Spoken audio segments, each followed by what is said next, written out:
Monsieur Belin, merci d'avoir accepté mon invitation. Vous savez que je m'en cache pas. Je fais campagne à Charleroi pour plus de sécurité. Je crois qu'on en a besoin. Et si je vous ai invité, c'est parce que vous êtes président du plus gros syndicat policier à Charleroi, le SNPS. Quoi de mieux que d'échanger avec un policier à quelques jours des élections sur la situation de la sécurité à Charleroi et la situation de la police. Alors, est-ce qu'on a renforcé la police à Charleroi, comme M. Magnette le dit? D'abord, merci de m'avoir invité en tant que secrétaire national du SNP, c'est vrai, le premier syndicat à Charleroi. J'ai entendu cette déclaration de Monsieur Magnette et j'ai failli tomber de ma chaise parce que ce que me rapportent mes collègues policiers à Charleroi ne vont pas du tout dans ce sens-là, bien au contraire. Moi, je dis qu'il manquait au minimum 100 policiers à Charleroi. C'est pas vrai, c'est plus? Ça c'était les chiffres qu'on citait il y a quelques années.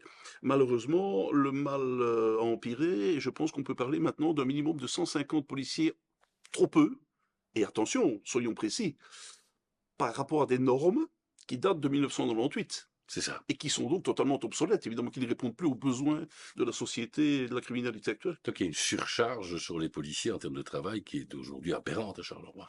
Tout à fait, ça se sent très très fort, puisque à un moment donné, à Charleroi, je crois ne pas dire de bêtises, en disant qu'on est allé jusqu'à 17% d'absentéisme pour maladie, pour raison médicale. Donc, des burn-out.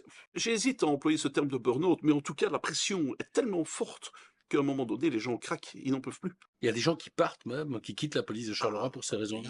il y avait avant une espèce de turnover comme il y a dans toutes les grosses zones de police, mais ça s'est aggravé en ce sens que maintenant vous avez des agents de quartier, des inspecteurs de proximité, comme on le dit, qui ont parfois 10, 15, 20 ans d'ancienneté et qui disent non, c'est fini, je craque, j'en ai marre, je m'en vais.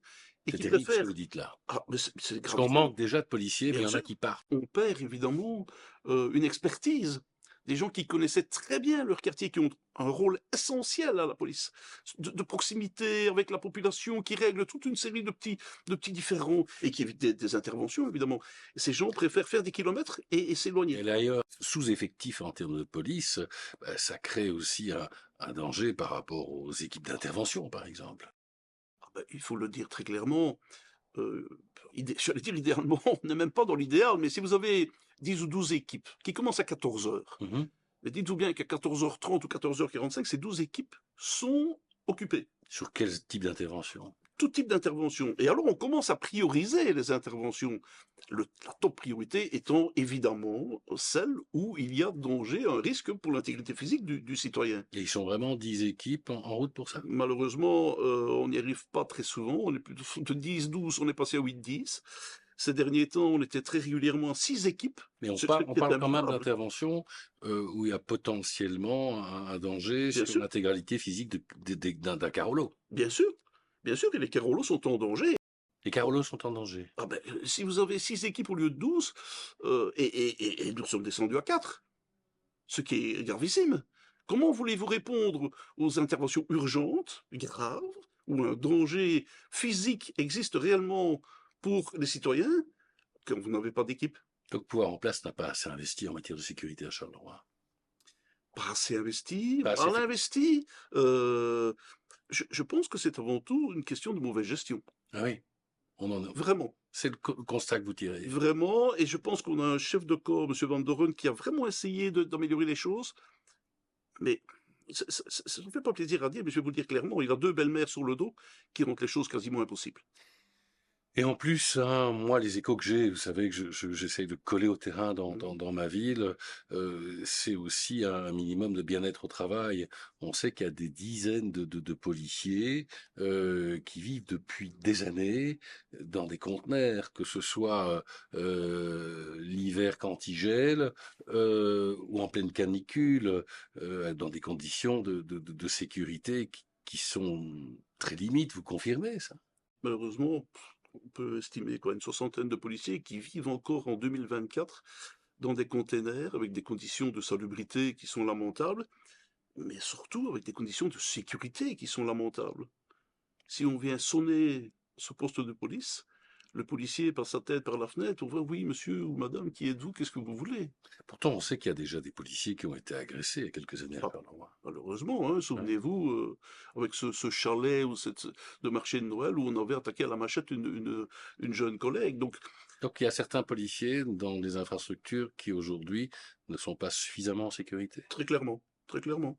Ça ne me fait pas plaisir de le dire, hein, vous vous en doutez, mais c'est une réalité. Et tout ça, ça pèse naturellement sur l'attractivité de la zone. Oui, parce que, vous le savez, il y a un nouveau système de recrutement à la police et donc à partir du moment où un jeune homme ou une jeune femme, opte pour une carrière à la police et a son brevet de recevabilité, je vais l'appeler comme ça, il peut faire son petit marché et aller voir dans les zones de police, quelles sont les zones les plus attractives et Charleroi, malheureusement, n'est pas dans le top niveau, hein, soyons clairs, hein, et donc ça se dit. Mhm. Les gens font leur choix, font leur petit marché et ils choisissent en fonction des possibilités, du bien-être qu'ils auront dans leur travail, sachant que le métier de policier est un métier dangereux, qui comporte des risques, des inconvénients, etc. Mais si en On plus, préfère aller ailleurs. oui, malheureusement, Aussi pour des questions, j'ai entendu dire, de mise à disposition de matériel, etc. On m'a dit qu'il a fallu plusieurs années avant que les policiers puissent disposer véritablement de leur gilet pare-balles personnel.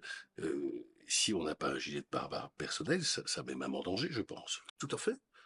Donc, moi, j'oserais parler d'environ 5 ans qu'il a fallu pour avoir enfin, une situation qui soit plus ou moins réglée. Parce qu'effectivement, si on a un gilet pare-balles qui n'est pas adapté à la morphologie, il ne protège pas, mais il crée un danger supplémentaire.